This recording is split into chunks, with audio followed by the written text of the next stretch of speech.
जय हिंद दोस्तों, welcome back to my YouTube channel. दोस्तों, पिछली क्लास में हमने जो है बोन सेल के बारे में पढ़ा था। बोन सेल मैंने बताया था कि 3 प्रकार के होते हैं, ओस्टियोक्लास्ट, ओस्टियोब्लास्ट और ओस्टियोसाइट, और इसके बारे में बताया था। उसके बाद हमने पढ़ा था जॉइंट्स यानी कि संधियों के बारे में। जो संधियाँ यानी कि जॉइंट्स हैं वो 3 प्रकार के होते हैं, अचल जोड़, पूर्ण जोड़ और अपूर्ण जोड़। इसके बारे में जो मैंने पढ़ा था, और इसी के साथ जो हमारा कंकाल तंत्र यानी कि स्केलेटन सिस्टम है वो चैप्टर हमने कंप्लीट किया था। आज हम एक नया चैप्टर शुरू करने जा रहे हैं जिसका नाम है डाइजेस्टिव सिस्टम। आज हम पढ़ेंगे एक नया चैप्टर जिसका नाम है डाइजेस्टिव सिस्टम यानी कि पाचन तंत्र। पाचन तंत्र। आज हम नया चैप्टर शुरू करेंगे डाइजेस्टिव सिस्टम यानी कि पाचन तंत्र। पाचन तंत्र से रिलेटेड हम सब कुछ डिटेल से पढ़ेंगे, खाना खाने से लेकर बाहर निकलने तक। इसके बारे में जो हम डिटेल से पढ़ेंगे। मुंह से हम खाते हैं तो सबसे पहले हम बात करेंगे दांत के बारे में। सबसे पहले क्या करेंगे, हम दांत के बारे में डिस्कस करेंगे। दांत के क्या क्या नाम होते हैं, कौन से पार्ट होते हैं, कौन से दांत हैं जो 24 वर्ष की आयु के बाद निकलता है, कौन सा दांत है जो दूध के होते हैं, कुछ दांत ऐसे होते हैं जो दूध के नहीं होते, वो जीवन काल में एक बार ही निकलते हैं। ठीक है, उसके बारे में पढ़ेंगे। लेकिन उसके बारे में पढ़ने से पहले हम पढ़ेंगे डाइजेस्टिव। डाइजेस्टिव का अर्थ क्या होता है? इसका अर्थ होता है किसी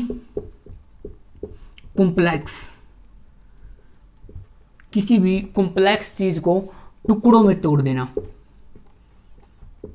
टुकड़ों में तोड़ना।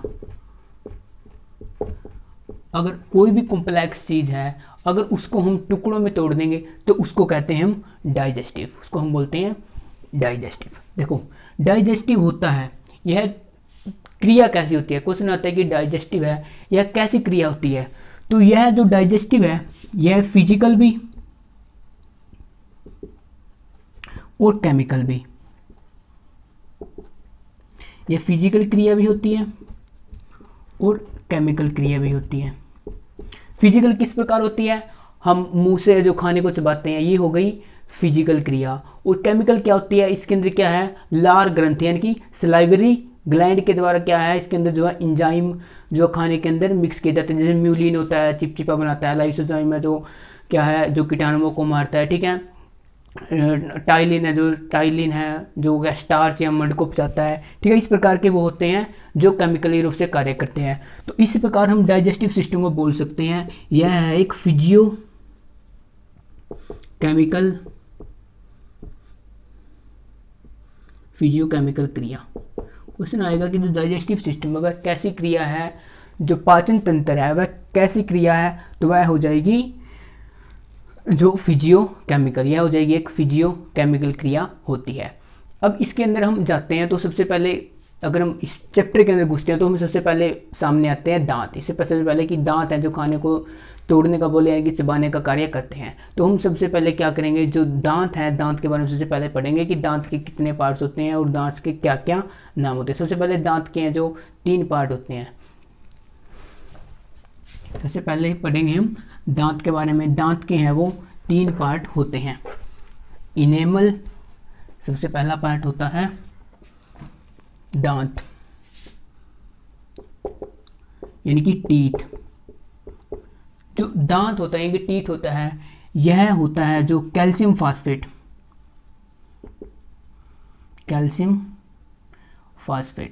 दांत होता है जो यह जो कैल्शियम फास्फेट का है जो बना हुआ होता है। और इसका पहला पार्ट होता है इनेमल, दूसरा होता है डेंटाइन और तीसरा होता है चैम्बर। जो इनेमल होता है, ये जो दांत है ना, ये जो दांत का ये बाहर वाला हिस्सा होता है इसको बोलते हैं हम इनेमल। ये क्या होता है, शरीर का सबसे मजबूत भाग होता है। शरीर का सबसे मजबूत भाग होता है।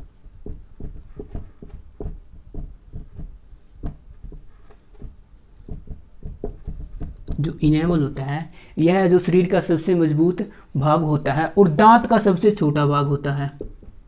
जो दांत का होता है यह सबसे छोटा भाग होता है। ठीक है, वो क्या होता है, सबसे मजबूत होता है। उसके बाद आता है चेम्बर।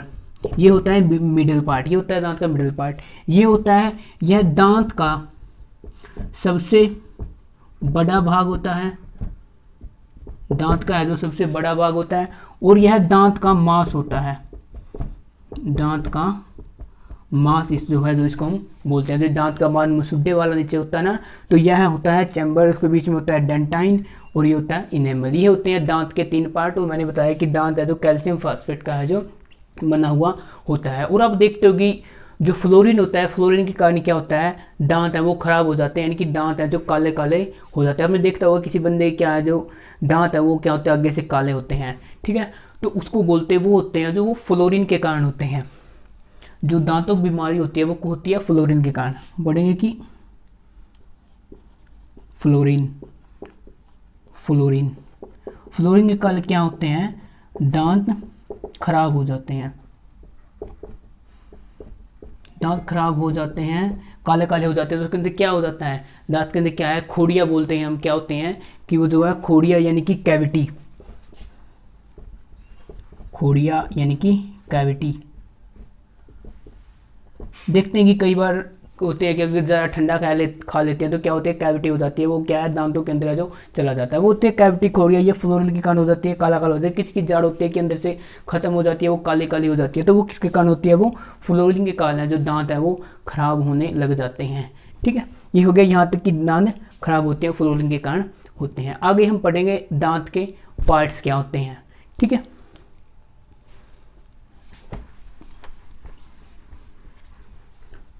आगे पढ़ेंगे हम दांत के पार्ट्स के बारे में। देखो जो ये आगे वाले 4 दांत होते हैं, ठीक है, इधर देखो, देखो 4 दांत है, ये 1 2 3 और 4। तो ये आगे वाले 4 दांत हैं, 4 ऊपर और 4 ही नीचे।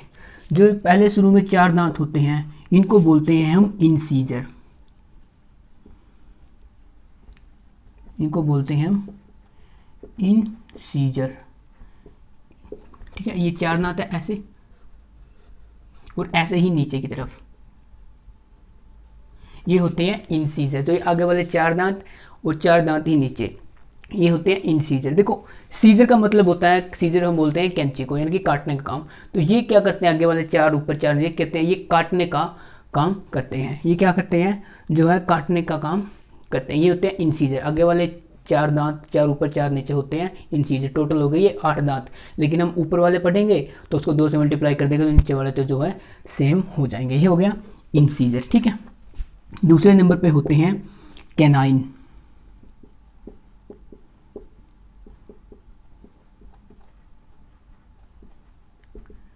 ये होते हैं कैनाइन। कैनाइन कैसे होते हैं, 4 ये हो गए इंसीजर, और इसके बाद क्या होता है, ये एस तरीके से निकले होते हैं साइड में से। आपने देखा होगा कि जो मांसाहारी होते हैं, जैसे शेर होता है, शेर के क्या होते हैं, ये 2 दांत हैं जो ऐसे बाहर की तरफ हैं जो निकले हुए होते हैं। ये दांत होते हैं जो बाहर की तरफ क्या है, निकले हुए होते हैं। ये क्या करते हैं, ये मांस को तोड़ने में, जो किसी भी जीव की है जो जो मांसाहारी होते हैं उनके क्या करते हैं, मांस को तोड़ने में जो हेल्प करते हैं। ये होते हैं कैनाइन। ये होते हैं कैनाइन। ये होते हैं 2 होते हैं, 2 ही ऊपर होते हैं और 2 ही नीचे होते हैं। लोइन कभी शेर का मुंह आप देखना पिक्चर के अंदर खोल के, क्या होता है कि 2 दांत ऐसे नीचे की तरफ निकले हुए अकेले ही दिखेंगे, वो होते हैं कैनाइन। वो होते हैं कैनाइन। ऊपर वाले होते हैं, बीच में देखो उसके बीच में भी इंसीजर मिलेंगे, और ये होते हैं कैनाइन। हमारे में क्या है, हमारे भी इनका साइज थोड़ा ज़्यादा होता है, लेकिन समय के साथ साथ क्या हुआ कि ये बराबर ही हो गए, क्योंकि हमने जो मांस का खाना वो कम कर दिया, तो क्या जो धीरे धीरे क्या ये लुप्त हो गए हैं। तो लेकिन अब अभी हैं ये, लेकिन क्या इनका साइज है जो बराबर हो गया है। किसी किसी की देखते हैं, किसी किसी के बाहर निकले हुए होते हैं, ठीक है। ये हो गया कैनाइन। ये 2 होते हैं जो बचपन में, ये क्या बचपन में ये दांत आते हैं, जो कैनाइन होता है ये भी है जो बचपन के अंदर आते हैं। और जो इंसीजर होते हैं, यह बच्चे के सबसे पहले जो दांत उगते हैं वो इंसीजर होते हैं। देखो कि छोटे बच्चों के सिर्फ 2 दांत या 4 दांत हैं जो आगे से निकल आते हैं, वो सिर्फ इंसीजर ही होते हैं और वो दूध के होते हैं, ठीक है। उसके बाद तीसरे नंबर पे आता है प्रीमोलर। प्रीमोलर, प्रीमोलर कैसे होते हैं, ये 4 हो गए इंसीजर, उसके बाद ये 2 हो गए कैनाइन, और उसके बाद यहाँ पे होते हैं ऐसे 2 इस तरफ और 2 इस तरफ। इनको बोलते हैं हम प्रीमोलर। देखो मैंने बोला प्रीमोलर यानी कि मोलर से पहले, तो ये स्वाभाविक और आपको आइडिया लगभग होगा कि जो 4th पार्ट है वो होगा मोलर। जो इसका 4th पार्ट होगा वो होगा मोलर। फोर्थ पार्ट ये होता है मोलर। मोलर कैसे होता है, ये हो गए और इसके बाद यहाँ पे 3 दांत, 1 2 और 3, और इसी तरफ इसी साइड यहाँ पे 1 2 और 3, ये हो गए मोलर, ये हो गए मोलर। ठीक है, अब देखो ये जो होते हैं प्री मोलर, ये जीवन काल में सिर्फ एक बार ही निकलते हैं। जीवन काल में क्या है, सिर्फ एक बार ही निकलते हैं, दूध का नहीं निकलते हैं, ये सीधा ये जो यानी कि 12 से 14 वर्ष के बाद है जो ये निकलते हैं, यानी कि ये बच्चों के अंदर ये नहीं होता। कौन सा, प्री मोलर। जो ये मोलर होता है, मैंने बताया कि मोलर होते हैं, एक ये मोलर है, एक ये मोलर है और एक ये मोलर है, एक यहाँ पे ये है और ये है, ये सारी ये 6 मोलर है। जो ये लास्ट वाला मोलर होता है ना, ये लास्ट मोलर जिसको मैंने सर्कल किया है, लास्ट वाला मोलर होता है, ये होता है जो ये 24 वर्ष की आयु के बाद निकलता है। ये 24 वर्ष की आयु के बाद निकलता है और इसीलिए इसको हम बोलते हैं अकल दांत। अकल दांत, ठीक है, इसको बोलते हैं हम अकल दांत। क्यों बोलते हैं, क्योंकि ये जो है 24 वर्ष की उम्र के बाद है जो निकलता है अकल दांत, इसको इसी को हम बोलते हैं विजडम टीथ। विजडम टीथ, अकल दांत या इसको बोलते हैं हम विजडम टीथ। मोलर को क्या बोलते हैं हम, अकल दांत या विजडम टीथ बोलते हैं। ये क्या है, जीवन काल में सिर्फ एक बार ही निकलता है। देखो ये हो गया मोलर, 2 मोलर यहाँ और 2 मोलर यहाँ, ये हो गए 4 और 4 दूनी 8, 8 हो गई, और 8 के बाद 4 ये हो गए मोलर, 4 मोलर भी एक बार निकलते हैं। तो यानी कि पूरे जीवन काल में 12 दांत ऐसे हैं जो सिर्फ एक बार ही निकलते हैं। पूरे जीवन काल में जो 12 दांत होते हैं वो ऐसे होते हैं जो जीवन काल में एक बार ही निकलते हैं। जैसे मानव में होते हैं जो 32 दांत होते हैं, और इन 32 में से 12 दांत ऐसे होते हैं जो जीवन काल में एक बार ही निकलते हैं, जो होते हैं एक बार ही निकलते हैं, और इसको बोलते हैं हम मोनोफायोडेंट।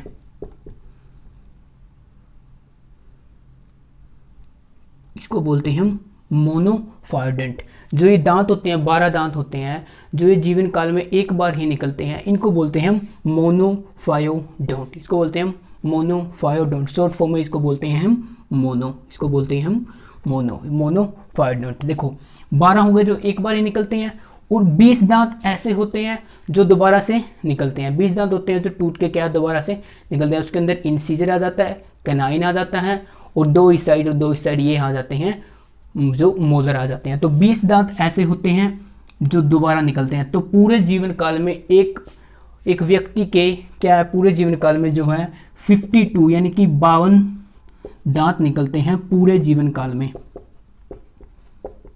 पूरे जीवन काल में। ठीक है, ये अगर क्वेश्चन आए कि पूरे जीवन काल में कितने दांत निकलते हैं, तो उसका आंसर होगा 52। और मानव के अंदर कितने दांत होते हैं, वो होते हैं 32। ऐसे कौन से दांत होते हैं जो जीवन काल में एक बार ही निकलते हैं, कितने होते हैं, वो होते हैं 12। कौन सा होता है, वो होते हैं प्रीमोलर और लास्ट वाला मोलर। अकल दांत कौन सा होता है, अकल दांत या विजडम टीथ होता है जो लास्ट वाला मोलर होता है, या 24 वर्ष की उम्र के बाद है जो निकलता है। और कहते हैं कि जब यह निकलता है तो क्या होता है, दर्द होता है, क्या है सुड्डों में वगैरह में क्या है, दर्द होता है। ठीक है, ये सुना। अब देखो इनके और नाम क्या है। जो ये इंसीजर होता है, जो ये इंसीजर है, इसको बोलते हैं हम नोज टीथ। जो इंसीजर होता है इसको हम बोलते हैं नोज टीथ। नोज टीथ क्यों बोलते हैं, तो जैसे दांत हैं 4, ये क्या है, बिल्कुल नाक के हैं जो नीचे हैं, जो नाक के क्या है, ये बिल्कुल नीचे है, तो इसलिए इसको बोलते हैं हम नोज टीथ, इसलिए इसको बोलते हैं हम नोज टीथ।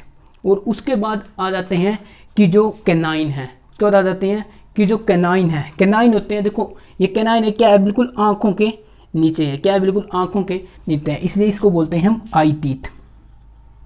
आई टीथ, कैनाइन को क्या बोलते हैं हम, आई टीथ बोल देते हैं। उसके बाद आ जाते हैं प्री मोलर। प्री मोलर क्या है, गाल होते हैं, गाल है हमारे, ठीक है, तो गाल को हम इंग्लिश में बोलते हैं चीक, तो क्या होता है, चीक टीथ बोलते हैं। तो गाल के नीचे होते हैं तो इनको बोलते हैं हम चीक टीथ,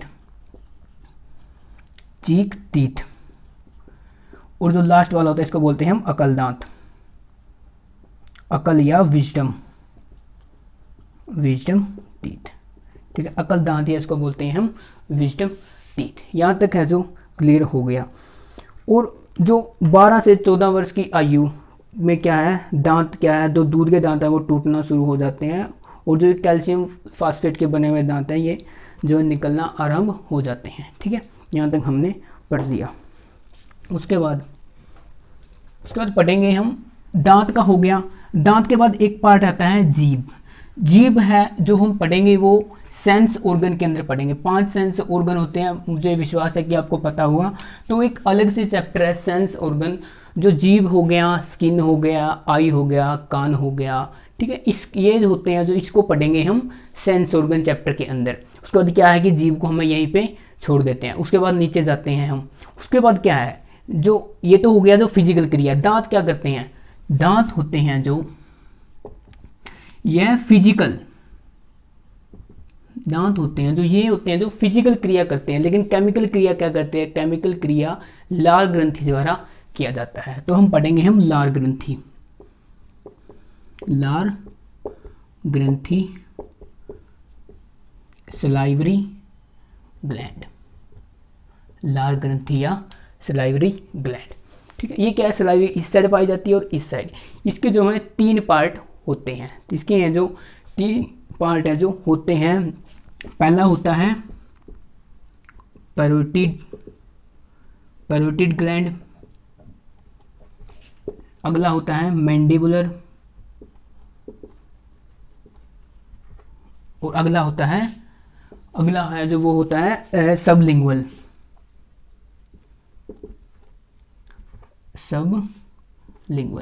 ये होते हैं जो दांत के हैं जो 3 भाग, या दांत के बोलता हूँ कि लार ग्रंथि जो सलाइवरी ग्लैंड है उसके क्या ये 3 भाग होते हैं। जो पायरोटिड ग्लैंड है यह होती है जो लार ग्रंथि का सबसे बड़ा भाग होता है, सबसे बड़ा भाग होता है। क्या होता है, यह है जो सबसे बड़ा भाग होता है। और इसी के अंदर क्या होता है, जो सांप के अंदर है, जो यही सांप के अंदर क्या है, जहर का काम करती है। जो जहर है, जो सांप का जहर है, वो पायरोटिड ग्लैंड के अंदर ही है जो इकट्ठा होता है, या बोले कि हम एकत्रित होता है। वो किसके अंदर होता है, वो पायरोटिड ग्लैंड के अंदर है जो वो क्या है, एकत्रित होता है। उसके बाद है जो इसमें क्या है, जो पायरोटिड ग्लैंड है, इसमें क्या एक बीमारी हो जाती है। क्या हो जाता है, इसके अंदर बीमारी हो जाती है। वो बीमारी से क्या होता है, ये फूल जाता है। आपने देखो कि किसी व्यक्ति क्या है, गाल एक साइड से क्या है, फूल जाता है, इनकी आवश्यकता से अधिक है, वो बाहर निकला हुआ हमें नजर आता है। तो वो क्या होती है, वो एक बीमारी होती है जिसको हम बोलते हैं गलसुआ। क्या बोलते हैं कि गलसुआ बीमारी हो जाती है। क्या हो जाती है कि गाल है जो एक साइड से फूल जाता है। वो क्या होती है, जब इसका पायरोटिड ग्लैंड का विकास ज़्यादा हो जाता है, और किसी चीज़ का विकास ज़्यादा हुआ तो बड़ी होगी, तो इसी पर क्या है, पायरोटिड ग्लैंड का जो विकास ज़्यादा हो जाता है तो गलसुआ नामक बीमारी हो जाती है। एक साइड से क्या है, गाल सूज जाता है। क्या है, मेडिसिन वगैरह लेने से क्या है, ये ठीक हो जाता है। ये कोई ज़्यादा हैरान करने वाली जो बीमारी नहीं है। सिर्फ अलग से एक चैप्टर है बीमारी, जिसके अंदर हम सारी मेन बीमारियों के बारे में पढ़ेंगे, और उनसे रिलेटेड जो मेन जो मेडिसिन हैं उसके बारे में है जो हम पढ़ेंगे, कि अगर आप खुद भी इलाज कर सकोगे उसके लिए क्या मेडिसिन चाहिए, तो उसके बारे में जो हम पढ़ेंगे। अब जो होती है, जो ये लार ग्रंथि होती है, यह इंजाइम छोड़ती है। यह जो 4 प्रकार के इंजाइम छोड़ती हैं, और वो इंजाइम क्या क्या पचाने का कार्य करते हैं उसके बारे में हम पढ़ेंगे। लेकिन उससे पहले मैं बताता हूँ कि जो लार ग्रंथि है, सलाइवरी ग्लैंड है, यह क्या करती है, यह जो लार का निर्माण करती है, और एक दिन में यह जो 1.5 लीटर है जो क्या है, लार का निर्माण करती है। यह होती है जो एक दिन में 1.5 लीटर क्या है, लार का निर्माण करती है। लेकिन जो छोटे बच्चे होते हैं उसके अंदर क्या है, यह जो लार का निर्माण है वह 1.5 लीटर से यह जो ज़्यादा करती है। जो छोटे बच्चों के अंदर क्या करती है, जो लार ग्रंथि है यह क्या करती है, जो 1.5 लीटर से ज़्यादा है जो क्या है, यह लार का जो है निर्माण करती है। और इस लार के अंदर क्या है, मैंने बताया कि 4 प्रकार के एंजाइम पाए जाते हैं, वो मैं अभी आपको थोड़ी देर में पढ़ाऊंगा। लेकिन बच्चों के अंदर यह ज़्यादा क्यों बनती है, इसका रीजनिंग मैं जो उसको पढ़ाऊँगा तो तब है मैं इसके बारे में बताऊँगा। ठीक है, यहाँ तक हमें लग रहा हूँ कि आपको जो है क्लियर हो गया होगा। लार ग्रंथि सलाइवरी ग्लैंड होता है कहाँ, ये दोनों साइड पाया जाता है, इधर ही पाया जाता है और इधर भी पाया जाता है। इसके 3 भाग होते हैं। पाइरोटिड ग्लैंड होता है, सबसे बड़ा भाग होता है। सांप के अंदर यही जहर का काम करता है। इससे क्या होता है, बड़ा होने से क्या है, गलसोना में बीमारी हो जाती है। उसके बाद है मैंडिबुलर, और उसके बाद है सबलिंगुअल। ये भी क्या है, उसके छोटे छोटे हैं जो पार्ट्स होते हैं, ये इतने ज़्यादा इंपॉर्टेंट नहीं है। पूछ सकते हैं कि जो मैंडिबुलर है ये क्या होता है, मैंडिबुलर ये क्या होता है। ये थोड़ा जो है क्वेश्चन अच्छा भी है कि मैंडिबुलर क्या है। यह एक ग्रंथि का भाग भी है, लार ग्रंथि का एक पार्ट भी है। और जो जबड़े की हड्डी का नाम भी क्या होता है, मैंडिबुलर होता है। जबड़े की हड्डी का नाम भी मैंडिबुलर होता है, लेकिन जो इसके अंदर ग्रंथि होती है, जो लार ग्रंथि के अंदर पार्ट भी होता है, ये मैंडिबुलर होता है। ठीक है, उसके बाद अब हम पढ़ेंगे इस जो लार ग्रंथि है, यह एंजाइम छोड़ती है 4 प्रकार के। जो लार ग्रंथि होती है यह 4 प्रकार के एंजाइम छोड़ती है।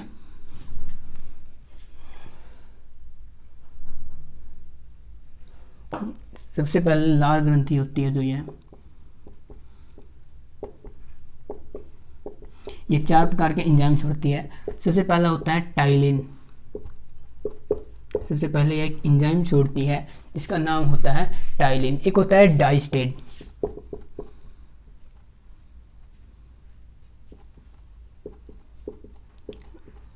डाइस्टेट।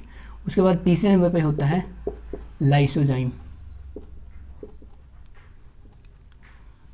लाइसोजाइम। और चौथा होता है म्यूलिन। जिस साइड हम खाना खाते हैं या फूड कंज्यूम करते हैं, जिस टाइम हम चबाते हैं, चबाने के साथ फिजिकल कार्य भी होता है, उसके साथ साथ केमिकल कार्य होते हैं। हमारे जो भोजन के अंदर क्या है, जो है लार है वो मिक्स होती है। वो है जो 3 प्रकार की होती है। पहले होता है टाइलिन, उसके बाद होता है डाइस्टेट, लाइसोजाइम और म्यूलिन। ये जो है 4 प्रकार की हैं जो एंजाइम मिक्स होते हैं। तो टाइलिन और डाइस्टेट ये क्या करते हैं, यह स्टार्च, या बोले कि हम मंड, बोलते हैं हम चोकर। स्टार्च, मंडी या चोकर को क्या है, पचाने का कार्य करती है। देखो भोजन है वो यहीं से अपने मुंह से ही क्या है, पचना शुरू हो जाता है। यानी कि मुंह के अंदर जो गुहा होता है, मुंह गुहा होता है। गुहा क्या होता है, गुहा होता है सिर के अंदर कोई भी खाली जगह है तो उसको बोलते हैं गुहा या कैविटी। जैसे मैंने आपको बताया था कि हड्डियों के, जब मैं जॉइंट्स पढ़ा रहा था तो मैंने उसके बताया था कि हड्डियों के बीच में जब कोई स्पेस होता है तो उसको बोलते हैं हम साइनोवियल गुहा, यानी कि साइनोवियल कैविटी बोलते हैं। और उसके अंदर क्या है, साइनोवियल द्रव भरा होता है। और जब साइनोवियल द्रव की कमी होती है तो उसकी जगह पे यूरिक एसिड जमा हो जाता है, और जिससे क्या है, गठिया नामक रोग हो जाता है। उसी प्रकार जो ये मुंह का, देखो मुंह खोलेंगे ना तो क्या ये अंदर खाली जगह है ना, तो इसको बोलते हैं गुहा। तो इसके अंदर क्या है, ये टाइलिन और डाइस्टेट है जो एंजाइम स्टार्च के, स्टार्च मंड चोकर क्या होता है, जैसे गेहूं होता है, गेहूं का दाना ऐसे होता है, इस तरीके से, ठीक है, इस तरीके से होता है गेहूं का दाना। अगर हम उसका ऊपर का जो छोले का उसको निकाल दें तो अंदर से क्या होता है कि ऐसे वाइट वाइट कलर का निकलता है, वाइट वाइट कलर का निकलता है। उसी को हम बोलते हैं चोकर। उसी को है जो हम चोकर मिलते हैं, जो बाहर का बच जाता है, इसको बोलते हैं हम दलिया। इसको बोलते हैं हम दलिया, और ये होता है चोकर। और इस चोकर को ही पीस के बनता है मैदा। इस चोकर को ही पीस के क्या बनता है, मैदा बनता है। इसलिए कभी शादी ब्याह में जाते हैं तो अगर ज़्यादा नान वगैरह खा लेते तो क्या होते हैं कि वो ज़्यादा अच्छे से नहीं पचते हैं। तो इसी प्रकार जो चोकर होते हैं क्या करते हैं, यह इसी के अंदर है जो टाइलिन या डाइस्टेट के अंदर जो पचना शुरू हो जाता है। अभी जो 13 तारीख को CGL का पेपर था परसों ही, उसके अंदर ही पूछा गया था कि स्टार्च या मंड को पचाने का काम कौन सी ग्रंथि करती है, यानी कि कौन सा ग्लैंड करता है। तो उसका उत्तर सीधा था सलाइवरी ग्लैंड, यानी कि लार ग्रंथि करती है। ठीक है, बहुत ही ईजी क्वेश्चन था। उसके बाद आता है कि लाइसोजाइम। उसके बाद आता है कि लाइसोजाइम एंजाइम, यह क्या करता है, यह जो जैसे हम भोजन कंज्यूम करते हैं तो उसके अंदर क्या है, कुछ कीटाणु भी होते हुए के क्या होते हैं, कुछ कीटाणु भी होते हैं। तो ये क्या करता है, उन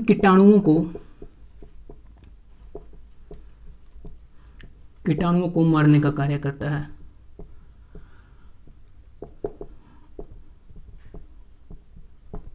जो मुंह के अंदर क्या है, वैसे भी मुंह के अंदर जब हम कुछ खा नहीं होते तब भी क्या है कि जो लार है वो क्या है, बनता रहता है। क्या बनता रहता है, जैसे हम जो थूक गुटकते हैं करते हैं, तो क्या वो लार ही होती है। वो क्यों बनता रहता है, उसके अंदर क्या लाइसोजाइम एंजाइम होता है। बिना खाए भी अगर हम बोल रहे हैं, अगर हाथ लग रहा है, जैसे होठ पे हाथ लग गया, ऐसे लग गया, तो क्या है, बैक्टीरिया है, जो कीटाणु हैं, जो जीवाणु हैं, वो होते हैं, वो शरीर के अंदर जाके नुकसान पहुंचा सकते हैं। इसलिए भगवान ने क्या है, ये लाइसोजाइम एंजाइम बना रखा है, जो क्या है, जो कीटाणुओं को है मुंह के अंदर ही क्या है, मार देता है। यह होता है लाइसोजाइम एंजाइम। यह क्या करता है, कीटाणुओं को, जो भोजन के अंदर कीटाणु होते हैं, या हमारे जीवन के अंदर जब हम और कोई कार्य करते हैं, कीटाणु वगैरह मुंह के अंदर चले जाते हैं, तो उसको क्या है, यह मारने का काम करता है। और इसी के कारण लाइसोजाइम एंजाइम होता है। इसी कारण है जो बच्चों की है, जो लार का निर्माण है, वो 1.5 लीटर से ज़्यादा होता है। क्योंकि जो छोटे बच्चे होते हैं, उनको नहीं पता होता कि क्या खाना है और क्या नहीं। कहने का मतलब, अगर सही शब्द यूज करें, जो बच्चे होते हैं वो 1 साल तक होते हैं, वो होते हैं खाना बदोश। को हम बोलते हैं कि वो खाना बदोश होते हैं। खाना बदोश का मतलब होता है कि उनको सिर्फ अपने खाने से मतलब है और उनको किसी चीज़ से कोई मतलब नहीं है। 1 साल के बाद क्या है कि बच्चे को थोड़ी बहुत घर वालों की पहचान हो जाती है, लेकिन उससे पहले बच्चा क्या होता है, खाना बदोश होता है। उसको सिर्फ खाने से मतलब होता है और किसी चीज़ से कोई मतलब नहीं होता। इसलिए क्या है, वो कोई भी चीज़ होती है उसको क्या खाने का प्रयास करता है। अगर उसके हाथ में कोई पेन दे दोगे, वो उसको चबाने लग जाएगा। कोई भी चीज़ उठा के दे दो, क्या उसको खाने का ही प्रयास करता है। और तो चीज़ें दूर की बात है कि वो अपने हाथ को ही खाने का प्रयास करता है। देखते हैं कि बच्चा है जो मुंह के अंदर जो हाथ को डाल के रखता है। इसी कारण क्या है, उसके अंदर जो है फटाफट क्या ज़्यादा जो लाइसोजाइम एंजाइम है वो बनता रहता है। वो क्या है, वो लार टपकाता रहता है। यही कारण है कि जो बच्चे के अंदर है वो लार का निर्माण 1.5 लीटर से है, जो थोड़ा ज़्यादा होता है। उसके बाद आ जाते हैं म्यूलिन। यह क्या करता है, यह भोजन को चिपचिपा बनाता है।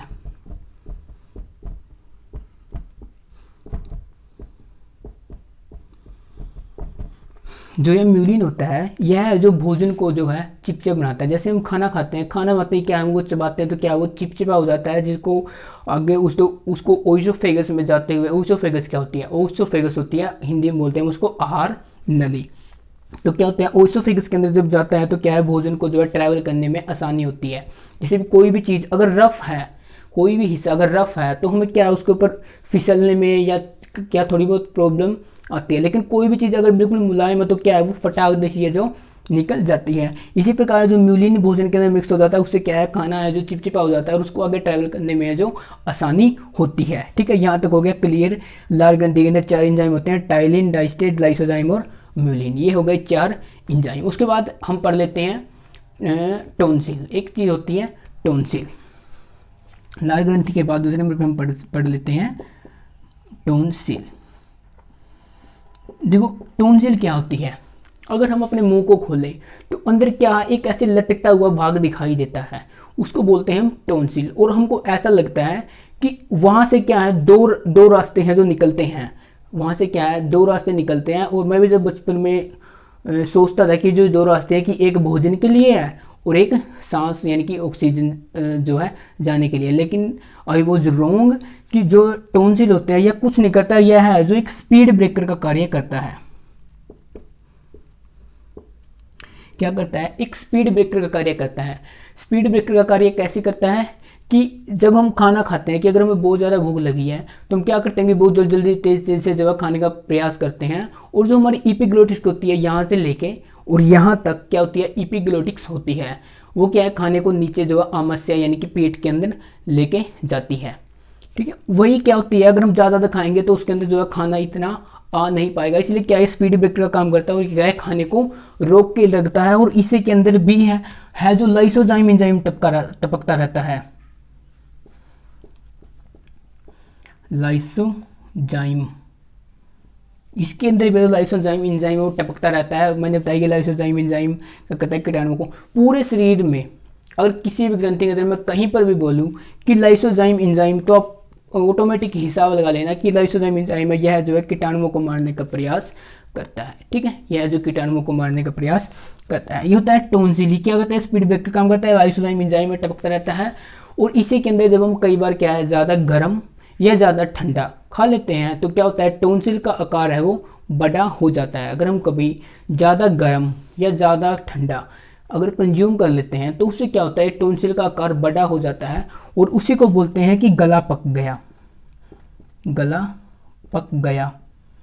और गला पकने के बाद क्या होता है कि हमें जो खाना दूर की बात है कि जब हम थूक गुटकते हैं तो उसमें भी क्या है, या गले में क्या है जो प्रॉब्लम है वो होती है। तो वो होता है कि जो ये टोंसिल होता है इसका आकार बड़ा हो जाता है और यह आगे क्या है भोजन को नहीं जाने देता, इसलिए इससे हमें क्या होती है प्रॉब्लम होती है। तो हम बोलते हैं कि नमक पानी के, गर्म नमक पानी के जो है गरारे कर लेने चाहिए, जिससे क्या है ये जो यह है ठीक हो जाता है, यह भी कोई ज़्यादा बड़ी प्रॉब्लम नहीं होती है। टोंसिल से क्या होता है इसका जो है साइज़ बड़ा हो जाता है। क्यों हो जाता है टोंसिल का साइज़ बड़ा? जब हम कोई भी ज़्यादा गर्म चीज़ या ज़्यादा ठंडी चीज़ कंज्यूम कर लेते हैं तो उससे क्या है गला पक जाता है। और ये भी है कि कई बार सोचते हैं कि हम अगर बाल मुंह के अंदर खाने के अंदर चला जाए तो तब भी गला पक जाता है। तो इसका भी रीज़न यही होता है कि टोंसिल का आकार है बाल के कारण है जो वो बड़ा हो जाता है। उसके बाद टोंसिल हो गया, ये हो गया। और एक होती है इपिग्लोटिक्स। इपिग्लोटिक्स इसको बोलते हैं हम ओइसोफेगस। इपिग्लोटिक्स क्या होता है ये भी चला आ गया मुंह के अंदर। तो इपिग्लोटिक्स पहले ओइसोफेगस बता देता हूँ, फिर इपिग्लोटिक्स बता देंगे। तीसरे नंबर में हम पढ़ेंगे ओइसोफेगस।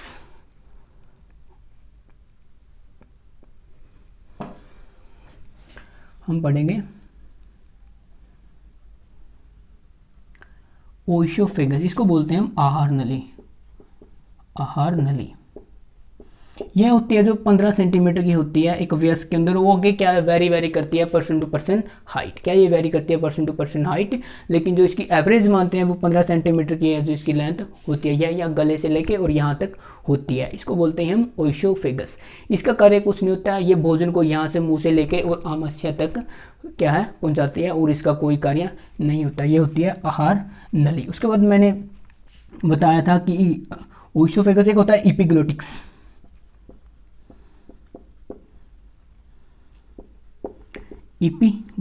इपिग्लोटिक्स क्या होता है?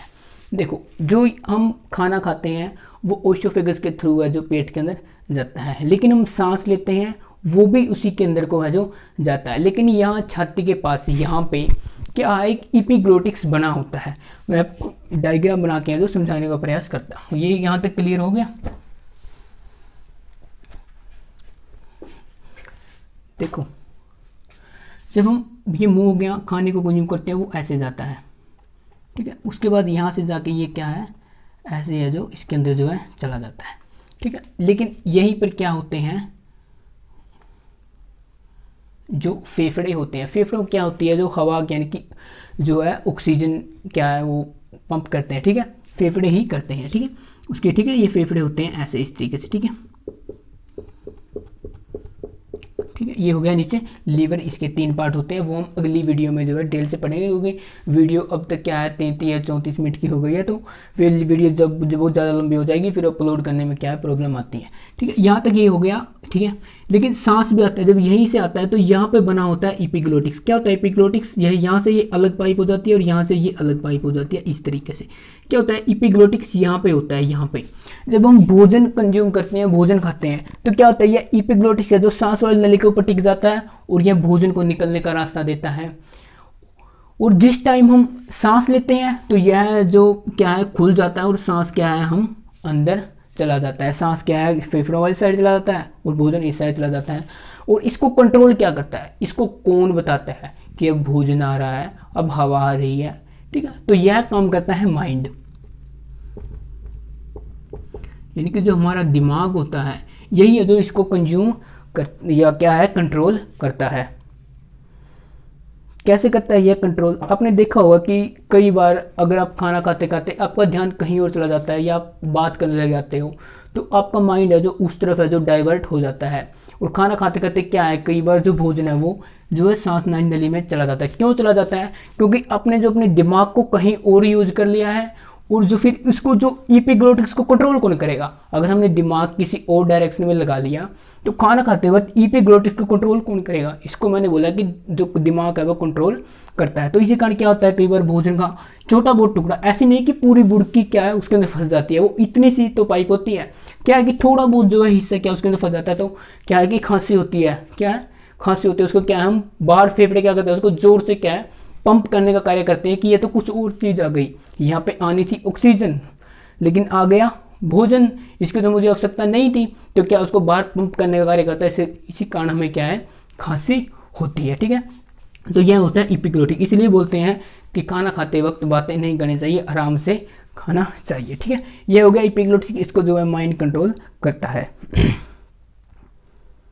ठीक है, यहाँ तक शायद मुझे लग रहा है कि आपको क्लियर हो गया। जो ये श्वसन तंत्र है, इसके बाद हम जो चैप्टर है वो श्वसन तंत्र ही पढ़ेंगे, उसके अंदर है जो इसके बारे में डिटेल से बता दूंगा। उसके बाद क्या है, आगे हम इसके बारे में पढ़ेंगे, इसके 3 पार्ट होते हैं। उसके बाद क्या होता है, ये ऐसे छोटी आंत के अंदर जाता है, छोटी आंत के बाद ये ऐसे है जो बड़ी आंत के अंदर है जो जाता है, उसके बाद क्या ये खाना बाहर निकल जाता है, पचता है, इंजाइम होते हैं, प्रोटीन को पचाते हैं। ठीक है, इसके बारे में है जो अगली वीडियो में है जो डिटेल से पढ़ेंगे। आज के लिए इतना ही। जय हिंद।